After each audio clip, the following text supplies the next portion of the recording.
we see the main characters, Catherine and her co-worker Ben. Our couple has long been involved in exposing religious miracles. And so, their new case leads them to a monastery. In the temple, people were getting sick and going crazy, and the grave of the local priest, buried 40 years ago, suddenly opened. A body was found there with absolutely no signs of decomposition. Near this grave, Catherine notices a rift and climbs with Ben into the sewers.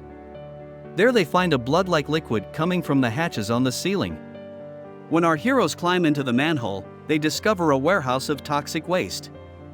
It turns out that it was because of the vapors from this waste, which got into the sewers of the monastery after the earthquake. The body of the priest remained in pristine condition, and people were sick and saw hallucinations. Catherine tells her students at Louisiana State University about this case. After the lecture, the lady receives a call from a priest she knows, Father Costigan. The man tells the lady that during the night strange burns appeared on Catherine's face on all her photos, which he has left after their trip to Africa together. And if you put the photos together, they form a sickle. However, the lady doesn't want to hear about religious signs, let alone remember that trip, so she hangs up. Soon our heroine is approached for help by a math teacher named Doug, from the town of Haven, who has been sent to her after their river turned bloody 3 days ago. Doug tells her that the locals believe that this is the beginning of the 10 Egyptian plagues from the Old Testament, and they blame a little girl named Lauren McConnelly. This little girl, on the day the river was reddened, found her older brother's body in it. The locals are convinced that it was Lauren who killed him, and set in motion the terrible prophecy described in the book of Exodus. Our heroine and Ben go to Haven, where they are met by a friendly pregnant girl, Isabel. The girl escorts the guests to the church, where the meeting of the local council was held. There our heroes meet with Doug, and the mayor of this town, Bucks. With the mayor, our heroes go to the river, and see that it is indeed blood-colored. A quick chemical analysis of the water doesn't show anything good. And our heroes with the teacher go to look for the source of pollution. This search leads Catherine into the forest, where she suddenly sees some girl. The heroine runs after her, but loses sight of her, and she herself is found by Doug. The man says that it was the same Lauren, who lives in seclusion with her mother Mandy. Doug tells the lady that Lauren is the illegitimate daughter of a visiting priest who was once in town. The man leads the way and shows Catherine the ruins of a church and a crypt, standing on the spot where the town of Haven once stood before the storms. At this time, toads begin to fall from the sky on Ben, revealing a second Egyptian execution. However, Catherine quickly finds an explanation for this, because the pH level of the water in the river is just off the charts. The heroine also tells Doug about her assumption about the red water, on the way to his huge house, which he inherited from his grandfather. In this house, Doug gave Catherine and Ben each a private room. That evening, as Doug was preparing a fish fry for his guests, the third Egyptian execution, a gnat infestation, appeared. Soon there was a call from a local farmer, Jim, who reported that his cattle were acting strangely. Our trio goes to the farm, and near it their car is attacked by an escaped bull. And everyone is saved from the bull by a shot from the farmer. Jim tells our heroes that all of his cattle suddenly became sick and began to fall, and this is already a harbinger of another Egyptian execution, a cattle pestilence. Our believing in God, Ben says that so many coincidences with the book of Exodus, and even in a row, cannot be. Then atheist Catherine gives him a scientific explanation for each of the 10 Egyptian plagues described in the Old Testament. The locals are convinced that these are the ones, and these executions are connected with the McConnelly family, who are rumored to be engaged in sacrifices in their house. At night, our heroine sees a light not far from the house. The lady reaches the cemetery where Doug was talking to the grave of his wife, who died of cancer. The man treats the lady to some local wine. Afterward, Catherine tells Doug that she was once a Christian, and was ordained, and had a husband and daughter.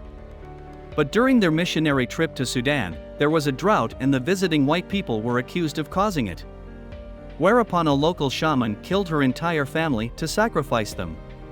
It was from then on that Catherine stopped believing in God. At night, Catherine dreams that she and Doug are together.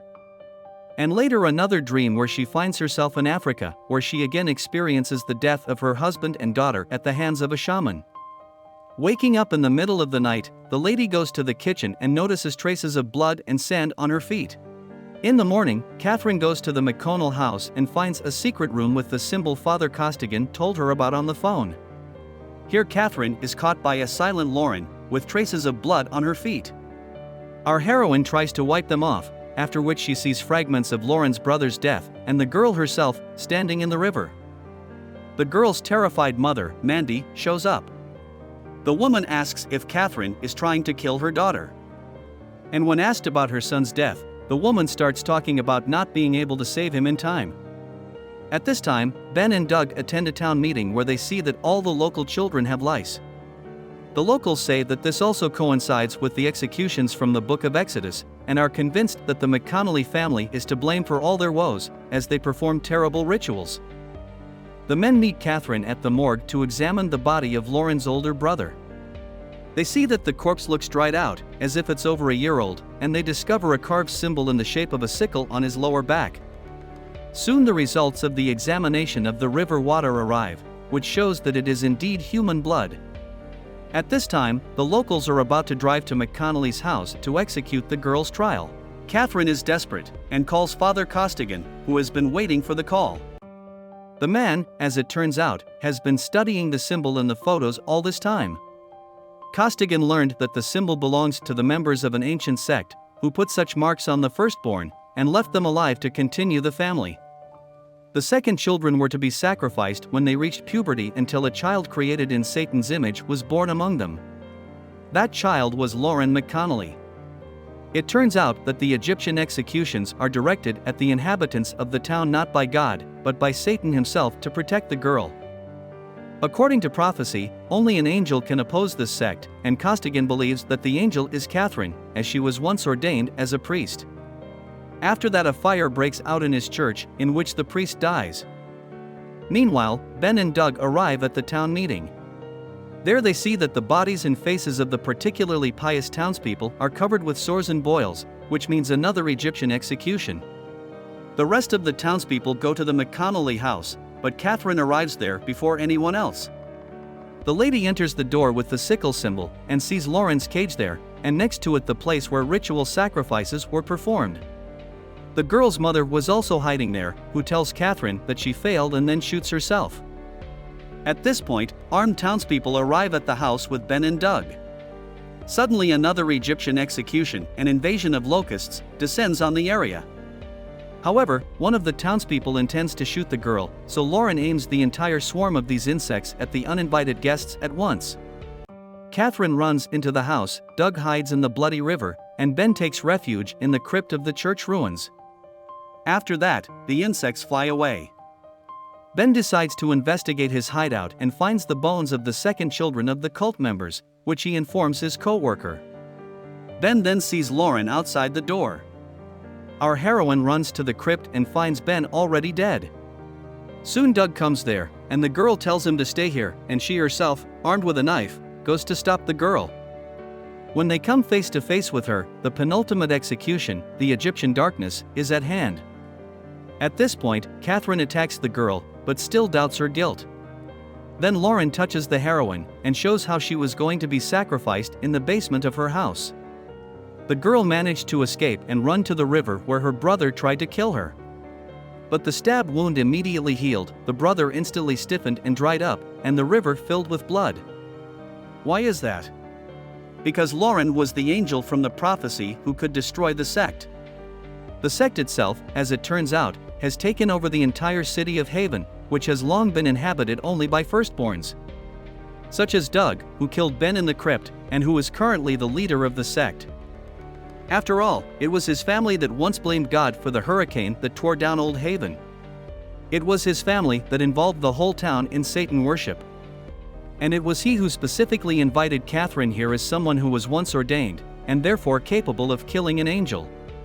Our heroine refuses to do this, and the last Egyptian execution, the death of the firstborn, which were all the inhabitants of the city of Haven, falls on the area. Doug tries to take Catherine with him, but she is unaffected by this rain of fire from the sky and stays alive. Catherine drives out of town with Lauren. In the car, the girl tells the lady that she feels a boy in her belly. That's when it is revealed that back then at the cemetery, Doug got Catherine drunk and at night had an affair with her that resulted in her getting pregnant. It turns out that this boy will actually be the second surviving child of a sect member, and therefore he is the one who was prophesied to be the child with the eyes of Satan. This is the end of the movie. Thank you all for watching this movie to the end. Give this video a like. Write in the comments what you think about this movie, and see you in new videos.